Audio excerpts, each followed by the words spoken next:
5वां अध्याय कर्म वैराग्य योग। श्लोक 15। नादते कस्यचित् पाप न चैव सुकृत विभु अज्ञानेनावृ ज्ञान न तेन मुह्यन्ति जन्तवः। हिंदी अनुवाद। सर्वव्यापी परमात्मा न तो किसी के पाप कर्म को ग्रहण करता है और न किसी के शुभ कर्म को ही अपने ऊपर लेता है, किंतु अज्ञान द्वारा जीव का ज्ञान ढंका हुआ है, उसी से सब प्राणी मोहग्रस्त होते रहते हैं। ये श्लोक एक महत्वपूर्ण भ्रांति दूर करता है कि हमारे पाप पुण्य के लिए सीधे सीधे भगवान जिम्मेदार हैं। श्री कृष्ण स्पष्ट कहते हैं कि विभु सर्वव्यापक परमेश्वर न किसी का पाप अपने खाते में लेते हैं, न किसी का पुण्य। वे न तो हमें पाप करवाने के लिए बाध्य करते हैं, न पुण्य के लिए, वे केवल साक्षी और नियमदाता हैं। कर्म का विधान उन्होंने बना दिया है, जैसा कर्म वैसा फल, पर कर्म चुनने की स्वतंत्रता जीव के हाथ में है।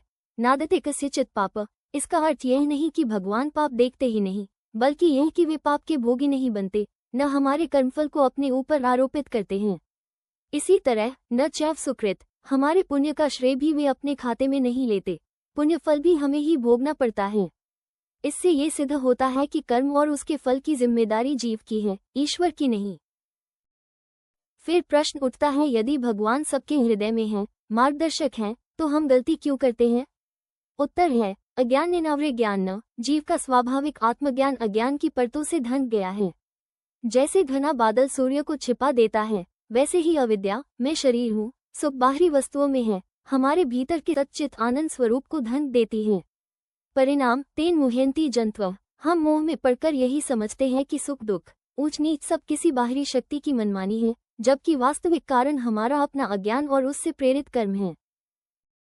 व्यवहारिक रूप से इस श्लोक का संदेश है, दोषारोपण की आदत छोड़कर आत्म जिम्मेदारी स्वीकार करो। अज्ञान हटाने के लिए शास्त्र श्रवण, सत्संग, ध्यान, निष्काम कर्म और भक्ति अपनाओ। जैसे जैसे ज्ञान का प्रकाश बढ़ेगा, वैसे वैसे पाप प्रवृत्ति स्वतः घटेगी और मोह की जगह समझ और शांति ले लेगी। इस प्रकार गीता ईश्वर को न्यायप्रिय नियंता और जीव को अपने कर्मों का उत्तरदायी कर्ता भोक्ता घोषित करती है।